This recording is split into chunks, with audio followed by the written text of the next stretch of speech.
Meus irmãos, a paz do Senhor. Meus irmãos, a paz do Senhor.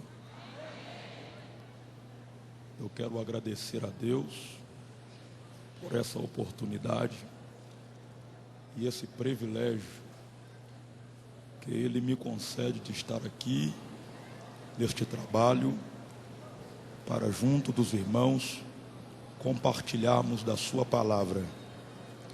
Eu quero agradecer a Deus pela vida do pastor Biraci, que tem sido o eixo desta oportunidade que está me sendo concedida essa noite. Quero louvar a Deus pela vida do pastor Wander, que é um amigo, que Deus abençoe. A todo o corpo ministerial, que Deus possa abençoar. Que Deus abençoe pastor Reinaldo, meu amigo particular. Todos os irmãos que estão aí, os irmãos que louvaram a Deus, que o Senhor possa abençoar suas vidas. Minha esposa também que está me acompanhando, que Deus possa abençoar a vida de cada um que está sentado aí até agora também, dando glória a Deus. Aleluia. Queridos irmãos, eu quero convidar aos irmãos para abrir as vossas Bíblias comigo. O livro do profeta Ezequiel,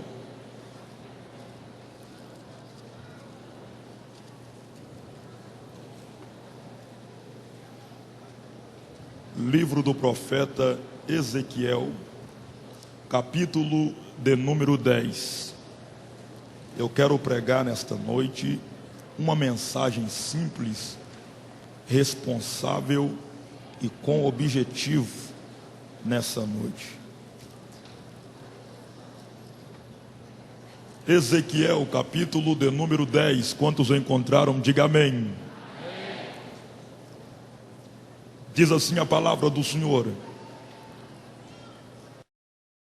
olhei, e eis que no firmamento que estava por cima da cabeça dos querubins, apareceu sobre eles como uma pedra de safira, como o aspecto da semelhança de um trono, e falou ao homem vestido de linho, dizendo: vai por entre as rodas até debaixo do querubim, e enche as mãos de brasas acesas dentre os querubins, e espalha sobre a cidade. E ele entrou à minha vista, e os querubins estavam ao lado direito da casa, quando entrou aquele homem, e uma nuvem encheu o átrio interior. E então se levantou a glória do Senhor de sobre os querubins, para a entrada do templo, e encheu o templo de uma nuvem, e o átrio se encheu do resplendor da glória de Deus. Amém. Pode tomar o teu assento, por gentileza. Queridos irmãos, eu quero nesta noite pregar sobre um tema, e eu quero falar nessa noite sobre 4 verdades que marcaram a vida e a visão do profeta Ezequiel. Diga comigo: 4 verdades. Diga mais forte: 4 verdades que marcaram a visão e a vida do profeta Ezequiel. O profeta Ezequiel, ele foi chamado para ser profeta em um período muito escuro, um período complicado para o povo de Israel, período conhecido como período de cativeiro. Neste período de cativeiro, a Bíblia nos fala que Deus permitiu que um homem se levantasse por nome de Nabucodonosor, e utilizou a vida deste homem como vara de ferro para a correção do povo de Israel, uma vez que o mesmo estavam com os seus altares, estavam com as suas vidas estavam com as suas visões totalmente afastadas da presença do Senhor. Logo, o Senhor permite que esse Nabucodonosor levante e comece a entrar dentro de Jerusalém e levar cativo os sacerdotes, os homens, mulheres, profetas, todos que estavam ali dentro de Jerusalém. Foram levados por Nabucodonosor para dentro de Babilônia. Automaticamente este processo, ele se divide em 3 partes. A primeira leva, a segunda leva e a terceira leva. Uma vez que esse profeta Ezequiel, ele foi chamado para ser profeta, ele foi tirado para de dentro de Jerusalém e ele foi levado para um lugar que de fato é conhecido na Bíblia como Rio Quebar. Observe bem, que quando ele foi tirado de dentro de Babilônia, ele já estava passando por um processo de muita dor, um processo de muita decepção, porque ele contemplou com seus próprios olhos, no ano 587 a.C., a morte da sua própria esposa.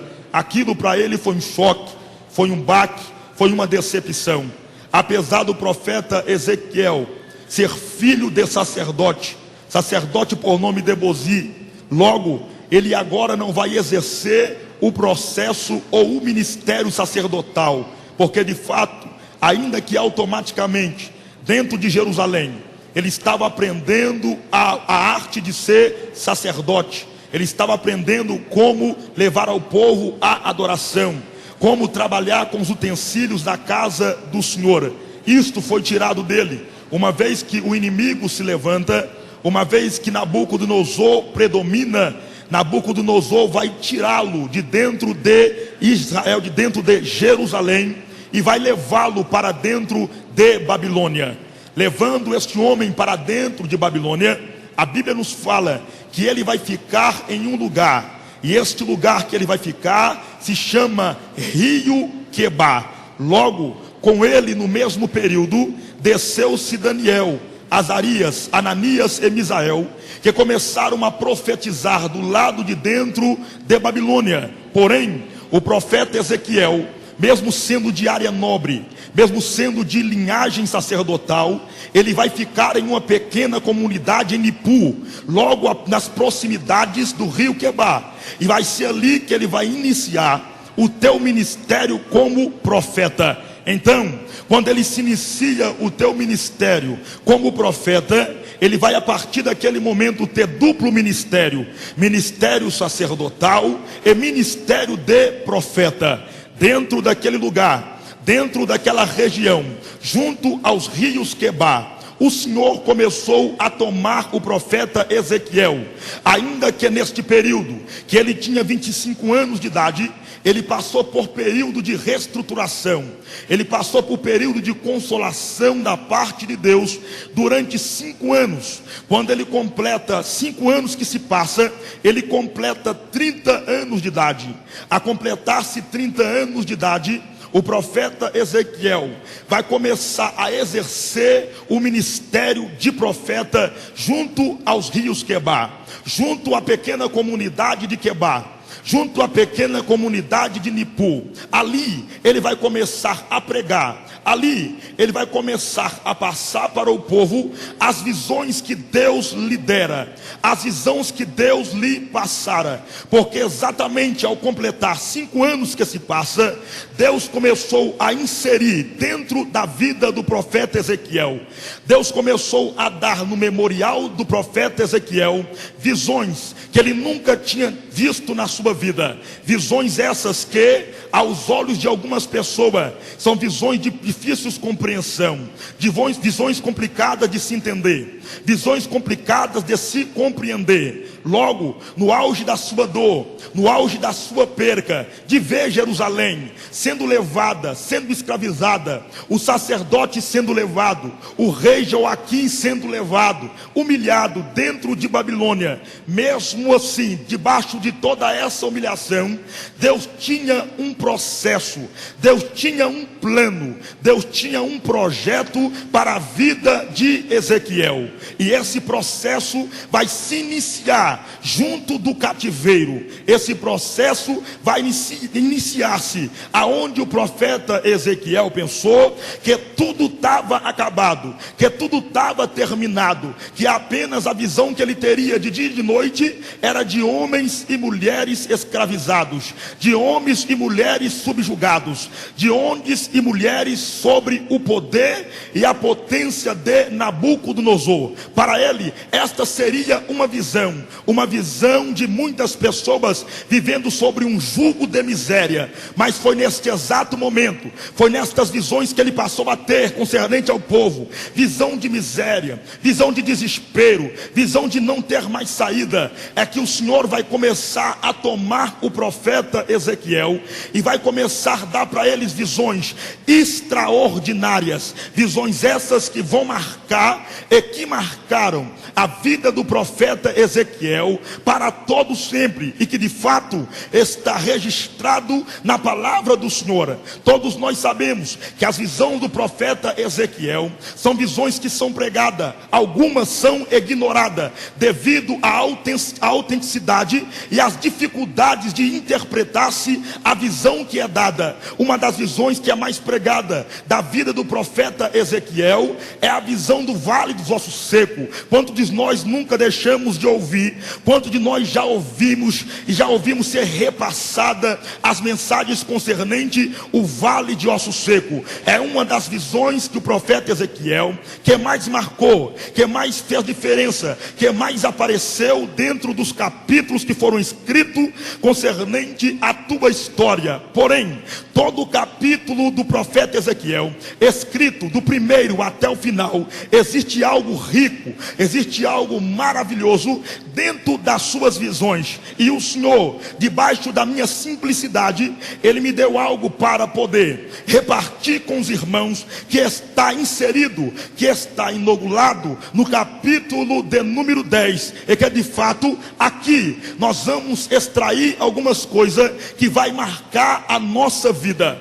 Aqui nós vamos extrair algo que vai trazer nutrientes espiritual para a minha e também para a tua vida. Observe bem que quando o profeta Ezequiel passou a ser tomado de visões, ele tinha visões de estar no céu, de estar dentro do templo, de estar fora do templo, de estar na cidade, visões do tratado de Deus com o sacerdote, visões do tratado de Deus com o povo de Israel, visões de querubins, visões de serafins, visões de roda, visões de querubins com rosto de homem, rosto de águia, rosto de boi. E essas visões, quando elas são totalmente descandeadas no capítulo de número 10, parece que elas ficam complicadas de nós entendermos, mas de fato não é dentro desta complicação que eu gostaria de repartir a mensagem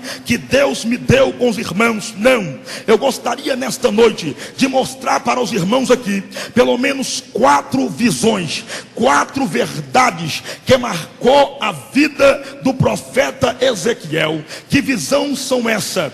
A primeira visão que marcou a vida do profeta Ezequiel, qual é ela? É a visão do firmamento. Observe bem que a palavra firmamento, ela se desfruta em vários sentidos, e o primeiro sentido que a palavra firmamento se desfruta é céu. O primeiro sentido que a palavra firmamento se desfruta é céu. Em primeiro lugar, quando o profeta Ezequiel foi tomado em espírito junto ao rio Quebar, a primeira visão que ele vai ter, ele vai contemplar o céu pelo lado de dentro. Ele vai contemplar o céu pelo lado de dentro. E quando ele contempla o céu pelo lado de dentro, ele vai começar a observar um processo que se inicia dentro do céu. A primeira coisa que ele vai reparar, que começa dentro do céu, é que ele contempla uma pedra de safira porém, esta pedra vai se descaracterizar. Esta pedra vai apresentar a presença ou um símbolo de um trono. E quando ele contempla esse trono, lá deste trono